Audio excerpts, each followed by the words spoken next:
এই ভিকটিমের মাকে সুদের বিনিময়ে 50,000 টাকা ধার দেয়। তো সেই ধারের টাকা আদায় করার জন্য মাঝে মাঝে তাদের বাসা যেত। ঘটনার দিনও তেমনি এই টাকা আদায়ের সূত্র ধরেই তিনি ওই বাসায় গিয়েছিলেন রাতের বেলা, এবং এইটা শাহপরাণ জানতো যে ওই দিন সে যাবে। সে প্রেক্ষিতে শাহপরাণ তার লোকজন সেট করে দেয়, যেরকম এই টাইমে যাবে, তোমরা যদি তাকে ধরতে চাও ধরতে পারো। এবং সে তার সেই প্ল্যান অনুযায়ী, পরিকল্পনা অনুযায়ী ওই দিন রাতে যখন ফজর আলী তার ওই ঘরের ভিতরে ভিকটিমের ঘরে প্রবেশ করে, তার কিছুক্ষণ পরেই এই শাহপরাণের লোকজন ভিকটিমের ঘরে প্রবেশ করে এবং তাকে বিবস্ত্র করে ভিডিও ধারণ করে সেটা পরবর্তীতে সোশ্যাল মিডিয়ায় ছড়িয়ে দেয়। পরবর্তীতে আমরা এটা জানতে পারি, জানার পরে আমাদের একটা চৌকস অভিযানিক দল গতকাল এই শাহপরাণের যে রহস্যটা সেটা আমরা জানার পর তাকে আমরা গতকাল কুমিল্লা থেকেই অ্যারেস্ট করা হয়। এই ছিল মূলত যে মব সৃষ্টি এবং সোশ্যাল মিডিয়ায় ভিডিওটাকে ভাইরাল করার পিছনে নেপথ্য কাহিনী। মূলত দুই ভাইয়ের দ্বন্দ্বকে কেন্দ্র করেই এই ঘটনাটা ঘটানো হয়েছে এবং এই মহিলাকে এই দুই ভাই দীর্ঘদিন যাবৎ উত্তক্ত করে আসছিল। সেটাই ছিল মূলত ঘটনা। এটার এই লক্ষ্য আপনারা অলরেডি জানেন যে ধর্ষক সহকারে 4 জন উত্তক্তকারী, 4 জন মবের সদস্য এবং যে প্রধান পরিকল্পনাকারী গতকাল আমরা তাকে অ্যারেস্ট করেছি। সো আপনাদের যদি কোনো পয়েন্ট থাকে আপনারা করতে পারেন। আমি বলেছি শুরুতেই যে দুই ভাইয়ের মধ্যে দ্বন্দ্বটা মূলত দুইজনেই এই মহিলাকে উত্তক্ত করত।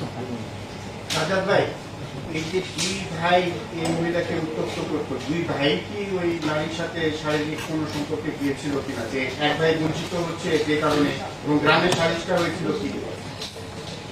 দেখুন, উত্তক্তটা নিয়েই আমরা শারীরিক সম্পর্ক কিনা এটাকে সেন্সিটিভ বিষয়, এটা আমরা এসে না বলি, এটা তদন্ত আরো বেরিয়ে আসবে। আমরা তো গতকাল তাকে অ্যারেস্ট করেছি, আরো জিজ্ঞাসাবাদ করে ভিতরে কি ঘটেছে, তাদের মধ্যে কি সম্পর্ক ছিল, সেটা আসলে তদন্ত বেরিয়ে আসবে। সো আমরা শুধু এতটুকু এখন পর্যন্ত যেটা পেয়েছি যে মহিলাকে, এবং আপনারা বিভিন্ন সোশ্যাল মিডিয়ায় তার ইন্টারভিউ দেখেছেন, বিভিন্ন টিভি চ্যানেলে এটার ইন্টারভিউ নিয়েছে, তার সেখানে সে বলেছে তাকে দীর্ঘদিন যাবৎ উত্তক্ত করে আসছিল। সেই উত্তক্তের প্রেক্ষিতে দুই ভাইয়ের মধ্যে দুজনেই একজনের পিছনে ছুটছে, তো সেখান থেকেই মূলত তাদের মধ্যে একটা দ্বন্দ্বের সৃষ্টি হয়। সেখান থেকে একটা গ্রাম্য সালিশ হয়, সেই সালিশে ফজর আলী কর্তৃক শাহপরাণ হেনস্থার শিকার হয় এবং সেখান থেকেই এই শাহপরাণ ফজর আলীর বিরুদ্ধে একটা অ্যাকশন নিতে চায় এবং সেটারই প্রতিফলন ছিল 26শে জুনের যে ঘটনাটা।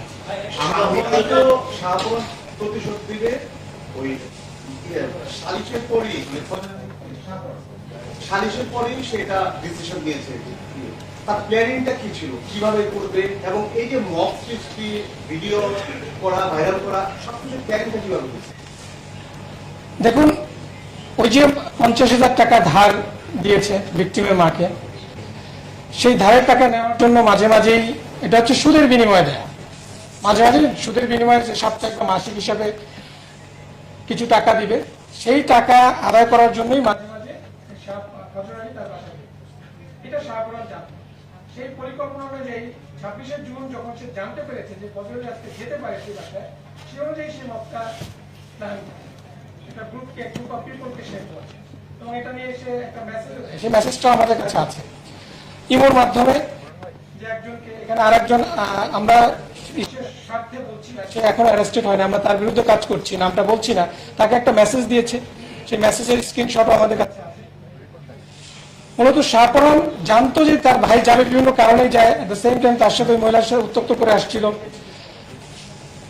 সেইভাবেই শাহপরাণ ফজর আলীকে এই হেনস্থা করানোর জন্য এই পরিকল্পনা 26শে জুন করেছিল। একটা বিষয় জানতে চাই যে ফজর আলী তো আগে বিগত আপনি কোন জেনেছি, এরপরে সে বিরুদ্ধে শাহপরাণের কোন রাজনৈতিক পদদর্শ ছিল কিনা, এবং আসলে রাজনৈতিকভাবে দেখুন, অপরাধ তো অপরাধী, সে রাজনৈতিক আর নর্মাল কোন কি কাজ করেছিল, রাজনৈতিক প্রেক্ষাপটটা নিয়ে শাহপরাণের বিষয়টা আমরা শুনেছি। ফজর আলীর বিষয়টা, শাহপরাণের বিষয়টা এখন পর্যন্ত এরকমই হয় না, সে একটা নর্মাল সিএনজি চালক ছিল, অটোরিক্সা চালক ছিল, এরকম আমাদের কাছে তথ্য রয়েছে, আর তার সাথে রাজনৈতিক সংশ্লিষ্টতার কোনো বিষয় আমরা পাইনি। তারপর আমি বলবো যে এটা অপরাধ অপরাধের সাথে যে কোনো রাজনীতি কোনো এখানে প্রাধান্য পেতে পারে না। রাজনৈতিক পর্যায়ে করে দিয়েছে। সেটা কারা করেছে সেটা আমাদের দেখার বিষয় না, আমাদের দেখার বিষয়টা হচ্ছে অপরাধ এবং অপরাধ। এই দুইজনকে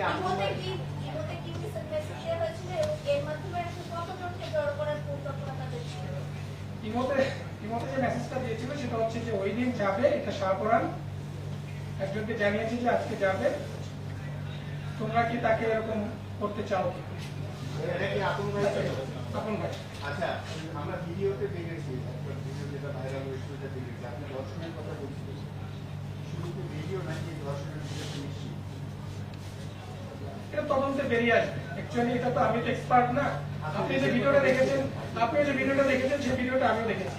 ফজল আলীর সাথে আমার কথা হয় না, Fazal Ali already arrested. So এটার বিষয়ে অ্যাকচুয়ালি যে ধর্ষণ ছিল না কি পরিকল্পিত ছিল এটার বিষয়ে আসলে I am not the perfect man to answer. না, ধর্ষণ নাকি শুধু ভিডিও করে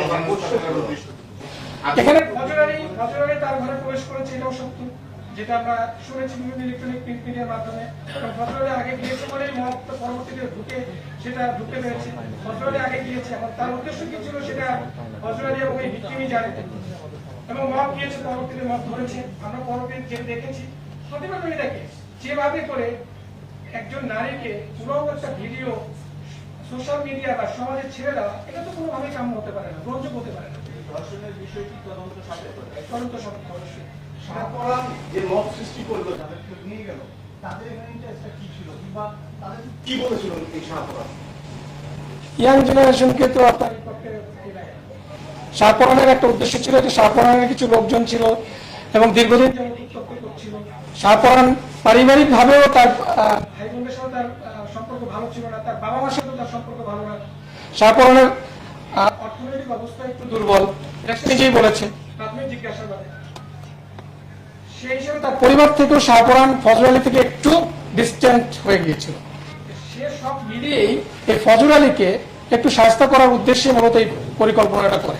এট দ্য সেম টাইম দুজনেই এই মহিলাকে উত্তক্ত করতো, যেটা বলছি যে দুইজনেরই এখানে দুই ভাই উত্তক্ত করছিল। তো এখানে বড় ভাই ছোট ভাই, এবং এই ঘটনাকে কেন্দ্র করে তাদের মধ্যে সালিশ হয়েছিল। সেখানে ফজল আলী কর্তৃক শাহপরানের হেনস্থার শিকার হয়েছে। সেটা থেকেই এই প্রতিশোধটা নেওয়ার জন্যই ফজল আলীকে শাস্তি করার জন্যই মূলত এই ঘটনাটা সে সাজিয়েছে।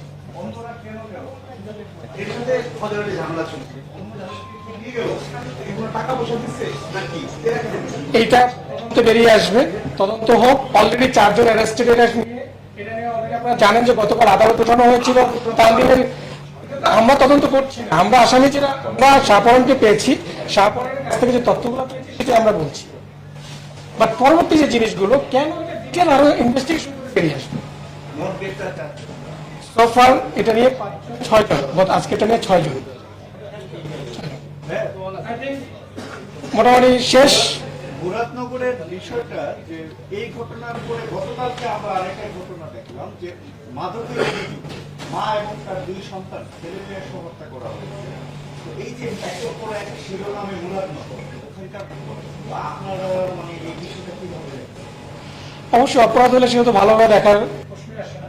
আমরা ভালোভাবে দেখছি না, এটা নিয়ে আমরাও কাজ করছি, অন্যান্য আইন শৃঙ্খলা বাহিনীও কাজ করছে। আপনারা জানেন যে গতকালের ঘটনা সম্পর্কে আপনারা যা জানেন আমিও ততটুকুই জানি, বাট তারপরে এটা নিয়ে ইনভেস্টিগেশন চলমান আছে, আমাদের কার্যক্রম চলমান আছে। এটা একটা বিশাল মত, যেভাবে করে পুরো এলাকাবাসী দেখে মনে হচ্ছে যে খুবই ক্ষিপ্তই ছিল। ক্ষিপ্ত না থাকলে পুরো এলাকাবাসী গিয়ে নির্মমভাবে 3 জনকে মারতে পারে না।